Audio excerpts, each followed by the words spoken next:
नमस्कार दोस्तों, स्वागत है आप सभी लोगों का मेरे चैनल फिनटेक्स गुरु के ऊपर।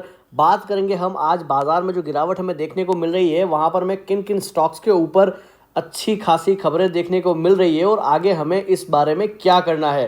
तो वीडियो शुरू करूं उससे पहले आप सभी लोगों से एक रिक्वेस्ट है, अगर अभी तक आप लोगों ने मेरे चैनल को सब्सक्राइब नहीं किया है तो प्लीज चैनल को जरूर सब्सक्राइब कर लीजिए। तो चलिए अब वीडियो को शुरू करते हैं। आज के दिन अगर मैं ओवरऑल मार्केट की बात करूं तो निफ्टी 50 के अंदर फिलहाल जब मैं ये वीडियो बना रहा हूं तो लगभग हमको 150 पॉइंट के आसपास की गिरावट जो है वो आज के दिन फिलहाल हमें देखने को मिल रही है। 23,459 का फिलहाल आज के दिन निफ्टी ने अपना लो लगाया है। अगर मैं बात करूं आज की मेन न्यूज की तो वो है आरबीआई की तरफ से जो रेट कट करा गया है उसके बारे में। आरबीआई ने 0.25% जो है वो रेपो रेट के अंदर कटौती करी है। अब बात आती है कि ये रेपो रेट क्या होता है, क्योंकि अगर रेपो रेट का मतलब नहीं पता होगा तो आपको इसकी इंपॉर्टेंस भी समझ में नहीं आएगी। रेपो रेट का मतलब होता है कि वो रेट ऑफ इंटरेस्ट जिसके ऊपर आरबीआई दूसरे बैंक्स को जो है वो पैसा उधार पे देता है। मतलब कि आरबीआई जो है वो पैसा लैंड करने के लिए क्या रेट ऑफ इंटरेस्ट चार्ज करता है वो कहलाई जाती है रेपो रेट। तो इस रेपो रेट के अंदर आरबीआई ने 0.25% की कटौती करी है। इसका मतलब क्या होगा कि बैंकों को पैसा जो है वो सस्ते भाव पर मिलेगा आरबीआई की तरफ से। और ये खबर आज की सबसे बड़ी खबर थी। और ये जो रेट कट आया है वो पिछले 5 सालों में पहली बार आया है। लेकिन अब हम लोग बात करेंगे स्पेसिफिकली स्टॉक्स के बारे में कि कहां पर हमें खबरें देखने को मिल रही है। सबसे पहले मैं बात करना चाहूंगा टाटा मोटर्स के बारे में, जहां पर काफी लोगों के सवाल है, क्योंकि काफी लोग जो है वो ऊपरी प्राइस पे मतलब कि 1000 रुपए के आसपास की प्राइस के ऊपर फंसे हुए हैं। और जहां पर 700 रुपए फिलहाल अभी ये कामकाज कर रहा है, वहां पर लोग जो है अब थोड़े बहुत पैनिक होने लगे हैं, क्योंकि जब भी स्टॉक ऊपर जाता है तब हमें वापस स्टॉक के अंदर हमें सप्लाई देखने को मिलती है और स्टॉक जो है वो अगेन नीचे की तरफ मुड़ जाता है। अभी मैंने 3 दिन पहले जो वीडियो अपलोड करी थी उसमें भी मैंने आपको 2 रीजन बताए थे कि उसी की वजह से टाटा मोटर्स जो है वो अब आने वाले समय में थोड़े समय जो है वो तेजी नहीं दिखा पाएगा, क्योंकि पहला था कंपनी का Q3 का रिजल्ट और दूसरा था जनवरी महीने की सेल्स के नंबर जो आए थे वो। और दोनों ही खबरें जो है वो हमें उतनी ज्यादा बढ़िया नहीं देखने को मिल रही थी। और उसके बाद स्टॉक में हमें वापस से आज के दिन देखिए गिरावट जो है वो देखने को मिल रही है। हाँ, कुछ समय 2 दिन के लिए स्टॉक जो है वो थोड़ा बहुत भागा भी था, 730 तक के लेवल उसने दिखाए थे, लेकिन अगेन स्टॉक जो है वो 700 रुपए आ चुका है। और मुझे लगता है कि ये कुछ समय बाद जो है वो 700 रुपए के नीचे भी हमें ट्रेड करता हुआ दिखाई दे सकता है। अगला शेयर है सर गल्फ ऑयल लुब्रिकेंट। आज के दिन स्टॉक के अंदर फिलहाल अभी जब मैं वीडियो बना रहा हूं तब 6.5% के आसपास की तेजी जो है हमें देखने को मिल रही है। 1146 के लेवल पर फिलहाल अभी स्टॉक कामकाज कर रहा है। कंपनी ने अपने Q3 के नंबर जारी किए और नंबर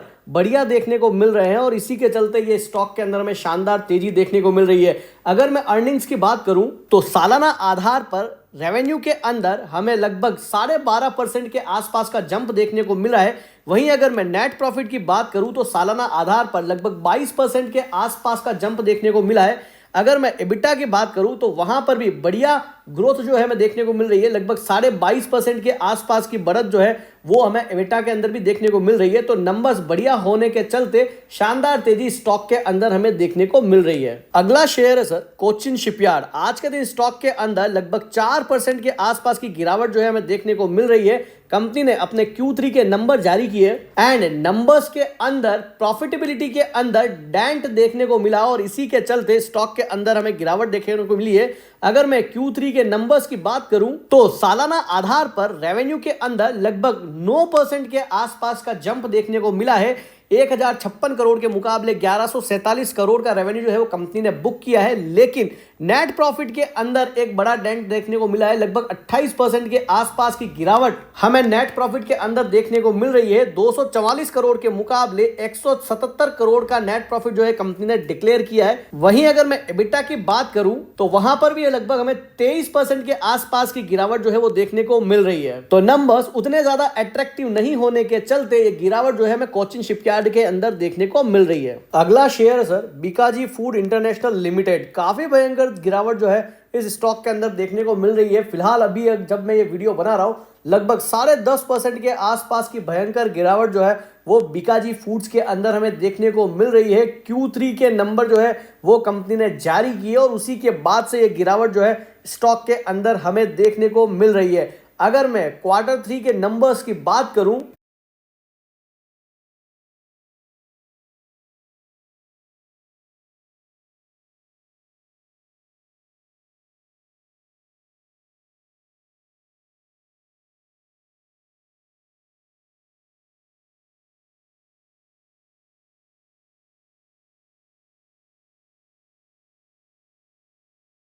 वहीं दूसरी तरफ EBITDA के अंदर भी सेम डेंट हमें देखने को मिल रहा है। लगभग 24% के आसपास की गिरावट जो है वो हमें EBITDA के अंदर सालाना आधार पर देखने को मिल रही है। तो क्वार्टरली नंबर के बाद एक बड़ा डेंट जो है वो हमें बीकाजी फूड्स के ऊपर देखने को मिल रहा है। अगला शेयर है सर ओलेक्ट्रा ग्रीन टेक। अपने Q3 के नंबर जारी करने के बाद स्टॉक ने जबरदस्त तेजी दिखाई। लगभग 12 से 14% के आसपास की तेजी हमें ओलेक्ट्रा के उस दिन हमें देखने को मिली जिस दिन कंपनी ने अपने नंबर्स डिक्लेयर किए, लेकिन उसके बाद कहीं ना कहीं स्टॉक जो है वो वापस हमें ठहरता हुआ दिखाई दिया और वही कंसोलिडेशन फेज जो है हमें इस स्टॉक के अंदर देखने को मिल रहा है। 1300 से 1400 के बीच में ही स्टॉक जो है वो अपने आप को सस्टेन कर रहा है। एंड मुझे लगता है कि अगर यहां से कोई तेजी बनती है तो बढ़िया लेवल्स हमें ओलेक्ट्रा ग्रीन टेक के देखने को मिल सकते हैं। अगला शेयर है सर IRB इंफ्रा। बढ़िया शेयर है सर। इंफ्रास्ट्रक्चर ये कंपनी है, रोड कंस्ट्रक्शन का कामकाज करती है एंड ऊपरी लेवल से काफी बढ़िया करेक्शन भी स्टॉक के अंदर आ चुका है। कंपनी ने अपने Q3 के नंबर जारी किए और नंबर भी हमें बढ़िया देखने को मिले और स्टॉक जो है वो हल्की हल्की तेजी दिखाता है। फिर 60 रुपए के आसपास जा करके अगेन स्टॉक में सप्लाई देखने को मिलती है और स्टॉक जो है नीचे की तरफ 50 रुपए पर आ जाता है और वहां से अगेन सपोर्ट लेता है और ऊपर की तरफ निकल जाता है। लेकिन दोस्तों मुझे लगता है कि जब भी बाजार के अंदर तेजी आएगी तब ये शेयर जो है वो बढ़िया लेवल्स दिखा सकता है। अगला शेयर है सर वारी एनर्जीज लिमिटेड। जब से एंकर इन्वेस्टर का लॉक इन पीरियड खत्म हुआ है तब से स्टॉक के अंदर हमें गिरावट देखने को मिल रही थी और फाइनली 2100 रुपए के आसपास से स्टॉक ने सपोर्ट लिया है और उसके बाद जो है स्टॉक के अंदर गिरावट जो है वो थमी है। इसके बाद कंपनी ने अपने Q3 के नंबर जारी किए और नंबर बढ़िया देखने को मिले प्रॉफिटेबिलिटी के ऊपर, रेवेन्यू के फ्रंट पे, और उसके बाद स्टॉक ने उसको रेस्पेक्ट भी किया और बढ़िया तेजी उसने रिजल्ट के दिन दिखाई। लेकिन फिर 2500 के लेवल से स्टॉक जो है अगेन जो है हमें नीचे की तरफ आता हुआ दिखाई दिया और फिलहाल आज के दिन 2300 रुपए पे कामकाज कर रहा है। मुझे लगता है कि ये भी स्टॉक जो है वो लॉन्ग टर्म के अंदर बढ़िया कर सकता है। अगला शेयर सर PVR आइनॉक्स। आज के दिन कंपनी ने अपने Q3 के नंबर जारी किए और 4% की गिरावट जो है हमें स्टॉक के अंदर देखने को मिल रही है। अगर मैं क्वार्टरली नंबर की बात करूं तो रेवेन्यू के अंदर लगभग 11% का जंप हमें देखने को मिला। 1545 करोड़ के मुकाबले 1717 करोड़ का रेवेन्यू जो है वो कंपनी डिक्लेयर करती है। वहीं पर अगर मैं प्रॉफिटेबिलिटी की बात करूं तो प्रॉफिट 12 करोड़ से बढ़ करके 36 करोड़ हो जाता है। लगभग 180% का जंप हमें प्रॉफिटेबिलिटी के अंदर देखने को मिला।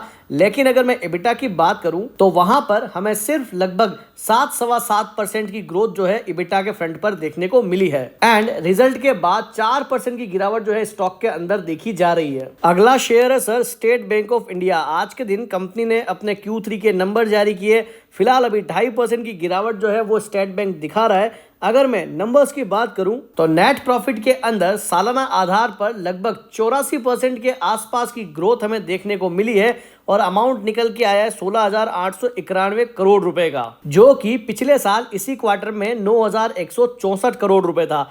वहीं अगर मैं बैंक के नेट इंटरेस्ट इनकम की बात करूं तो वहां पर भी हमें 4% की बढ़ोतरी देखने को मिली है।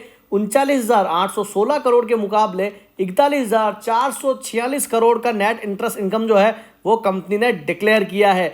एम्प्लॉय एक्सपेंडिचर के अंदर भी 17% की गिरावट जो है हमें देखने को मिली है एंड डोमेस्टिक लोन के अंदर 14% की ग्रोथ जो है वो हमें सालाना आधार पर देखने को मिल रही है। मनी कंट्रोल के पोल के अकॉर्डिंगली जो प्रॉफिटेबिलिटी के अंदर हमें 84% की ग्रोथ देखने को मिल रही है, वो मानते थे कि यहां पर हमें 64% के आसपास की बढ़ोतरी देखने को मिलेगी। तो एक्सपेक्टेशन से बढ़िया नंबर जो है वो SBI ने डिक्लेयर किए हैं। तो ये थी कुछ कंपनियों के ऊपर खबरें। अगर आप लोगों को वीडियो इंफॉर्मेटिव लगी हो तो वीडियो को जरूर लाइक करें और चैनल को जरूर सब्सक्राइब करें। Thank you.